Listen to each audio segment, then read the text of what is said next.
to eat. Certainly I want them to have something to drink. I want them to be able to be movable. But the big thing is I want them to stay alive. We all do. This fine team that's behind us, that's the number one option. Keeping people safe. We are going to have a tremendous amount of options and places to go and places to stay to get us out of the cold.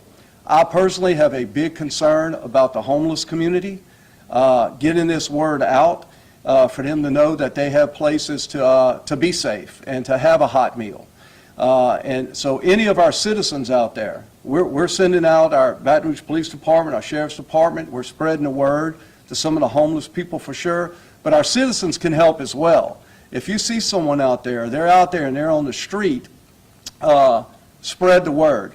My Chief of Staff is going to come up here in a moment to let you know where these locations are and what we're doing. But make no mistake about it, we're taking this event very, very seriously. It has the opportunity to be a historic event, but in a different way. We're accustomed to dealing with hurricanes, okay? Well, in South Louisiana, it's not like we're in New York. There are no snow plows. We have a tendency not to be able to drive real well in these conditions. We're asking you to be safe. My timeline is tomorrow, 3, 4 o'clock, 5 o'clock, you should be bunked in and you should, hey, stay home. For those of you that are fortunate enough to have homes, stay warm, go build snowmen, have a good time, but don't be on the road, and help us spread the word to our citizens about all the options we're about to give you to be safe. We're leaving no stone unturned to keep our citizens safe. With that, I want to turn it over to my Chief of Staff, Lon Vicknair.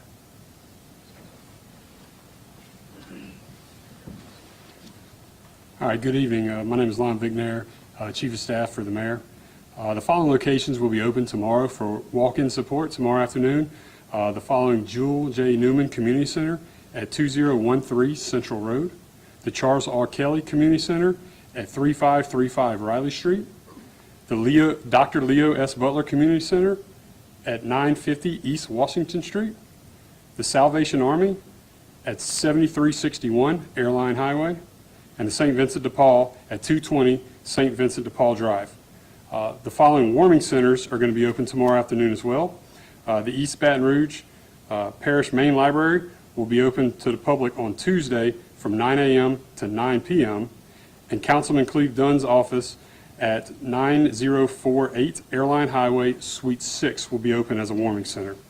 BRPD and the EBRSO will be assisting in transport from the community to these shelter and warming locations. CATS will be running their holiday schedule tomorrow until 1900. They will not turn away any riders to a shelter. And with that, I'll pass it on to Clay Reese. Thank you. So I'm the Director of the Mayor's Office of Homeland Security and Emergency Preparedness. I want to give credit to all the folks behind me. The reason why we have been successful in East Baton Rouge Parish is because of professionals standing behind me. We're prepared. I want the public to know that, like Coach said, that we're taking everything seriously. The forecast has changed over the last several days, and we're looking at the worst case scenario, and we're planning for that. There's a couple of numbers I want to give. Obviously 911 if it's a life safety emergency. Please don't call 911 for information. If you'd like information, you can call 211. We partner with the United Way and 211 so you can receive information about what's going on in the parish. And if it's something with Department of Public Works related, you can call 311. And then we're also partnering with Entergy and DIMCO, our providers for electricity. They have numbers too. If your power's out, make sure you contact them, and they will send a truck out.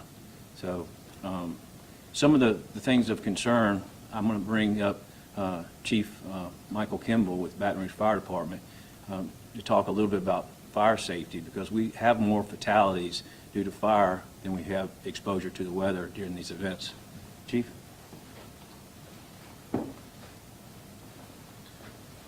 Thank you, Director. As he said, that's a big approach we want to take from the Baton Rouge Fire Department. This time we always see an uptick when these cold weather events come through of fires inside residential homes, vacant homes, as people's getting out of the weather and trying to stay warm. And inside their homes are doing the same job. We're here to encourage every single citizen of this city and this parish, please, please, if you do not have a working smoke alarm in your house, call your local fire department, East Baton Rouge Parish. We will get one put in your home, free of charge, no questions asked. We want to make sure because they will save your life. We also want to encourage you, if you have an open flame inside your house or a heater, stay 3 to 5 feet away from it. The closer you get to it, you throw a blanket on side of it by accident, it's going to catch fire. Our guys are prepared, the men and women of the Baton Rouge Fire Department, our city's bravest, they're prepared. But we want to make sure that we prepare the citizens, and we can only produce what we can. We want you to go out, help us help you, okay? If the power does go out and you have a generator, we want to make sure you leave that out away from underneath the eaves, because we also always see an uptick of carbon monoxide poisoning, and we respond with EMS to those events. Again, we're fixing to go through some tough times through this weather, but just know the public safety partners of this city and this parish are very well prepared to handle this, and we're just here. Give us a call. We'll help you throughout this service. Thank you.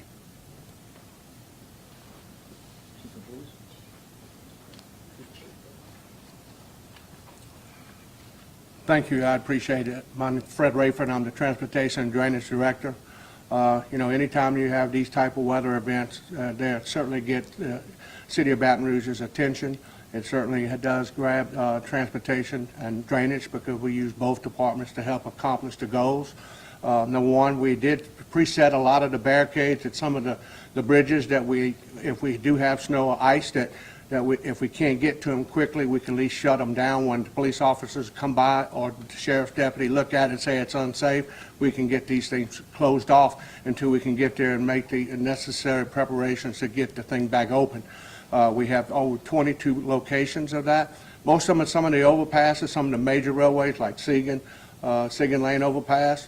Also, we would do it at North Boulevard overpass, and also the Perkins Road overpass. There's many of them on this list, but we already had pre-staged those, and we're ready to move on that as soon as we can. The next question is always asked about is, what are we going to do from a treatment standpoint? How are we going to address some of the snow or ice conditions? Talking to Jay, who I appreciate very much. He's very informative on us and helps us move where we need to do. But our maintenance department is ready. We do have sand, we do have snow, rock salt for the ice, maybe, at that case, but I think we'll be able to be responsive to the concerns, particularly on the major overpasses and bridges, to try to keep things under control. Depending on the weather, and I think that's been talked about once, as the mayor said, 1 day up to 5 days. It's not going to be a simple process. We don't necessarily have the capacity or have the snow plows like they have up north, but we do have some mechanisms that we will look at trying to keep our major roadways open as much as possible. Thank you.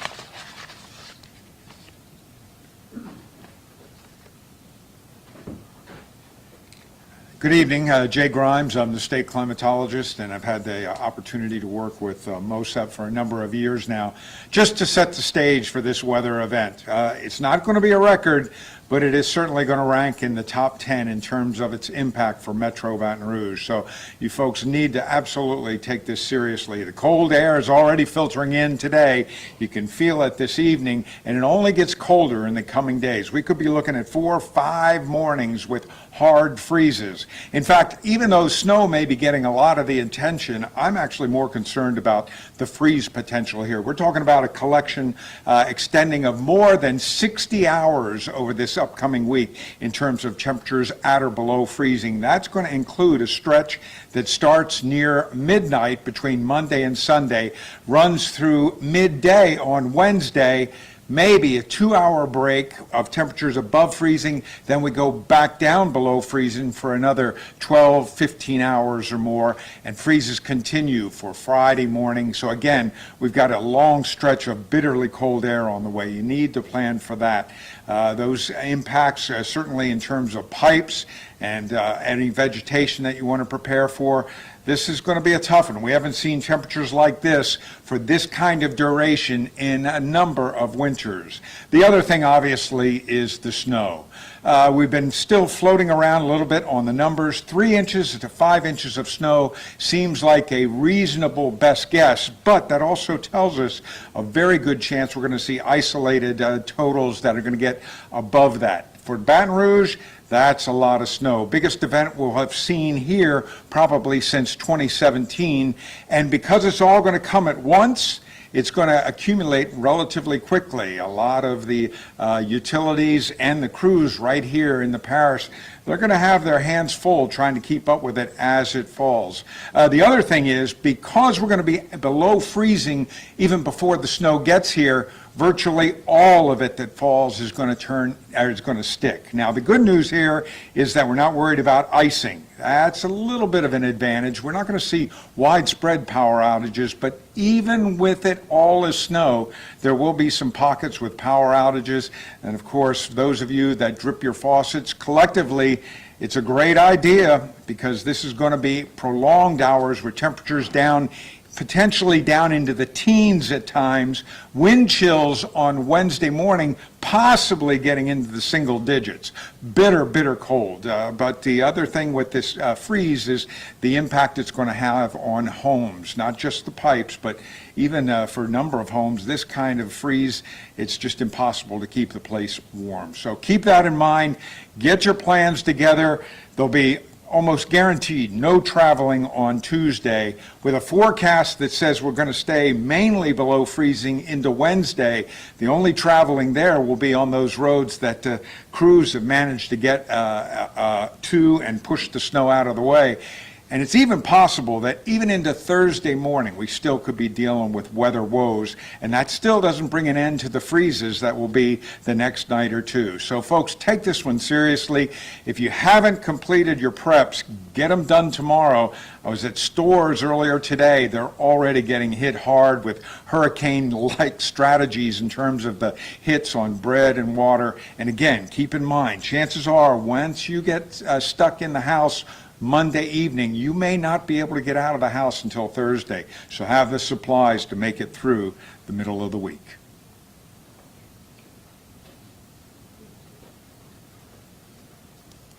All right, I'd like to, Chief Morse, if you would come on up. Major Thomas, our law enforcement, if you'd like to give a couple of words on your end of this event. Thank you very much, Mayor. I appreciate it. So just for the public's assurances, we are definitely prepared. All of our officers that are not in a uniform patrol role are going to be showing up to work in uniform, ready to assist, ready to put more boots on the ground, ready for man those road closures. If you see barricades that are put out, even if there's not a police car there, please respect the barricade. Do not move any barricades. Do not try to drive around the barricades.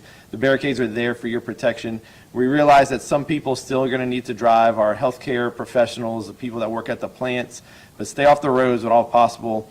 We're not that good at driving even under normal circumstances here in Baton Rouge, but so, you know, with the ice, it's going to make it even worse. Stay at home, like the mayor said, make snow angels with your kids, take the pictures, share the pictures with us, stay up to date with all the road closures, and stay attention to those barricades that we have out. And we're going to have a lot of extra officers out there driving around, looking for people that are in need and responding to those calls. Thank you. Good evening. I'm just going to echo everything that's been said already. The sheriff office come do their part to have assist people get to the shelters, blocking roadways, but for the most part, the citizens. If you can stay in your home, please stay home. If you have any emergencies, call us for 911. For non-emergencies, just be careful. Just dial a number. If you need help, we'll come. But be careful out there because the road's going to be dangerous. There's going to be a lot of stuff going on, going fast, but we need all the roadways open with sheriff office and the city police response. So let's all make it one fight, one team to stay together. Thank you. I want to thank again our council members who are just rock stars for this community. And may I ask, before I wrap up, would any of you like to say anything? I want to thank them very much. We, here again, you've heard from everyone. As a coach, I believe in being over-prepared and under-prepared. We are prepared. Here again, we want to reiterate for folks that are on the streets, our homeless community. There should be no one that's out of reach of having warmth and having something to eat. Spread the word. This is all our Baton Rouge, and we need to get the word out. With that, are there any questions from you guys? Red Stick Ready, okay? Go to Red Stick Ready. You can keep up with everything that's going on. I want to thank the talent behind me, and Baton Rouge, let's stay safe and warm. God bless you. Thank you all for coming in. Appreciate all y'all. Thank you. We're not going to do this every Sunday night.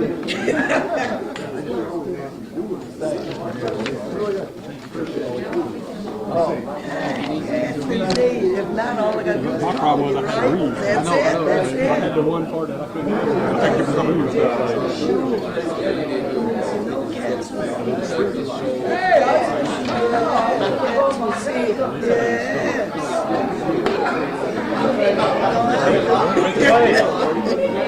Man, we're gonna have to, oh yeah, all right, right. Yeah.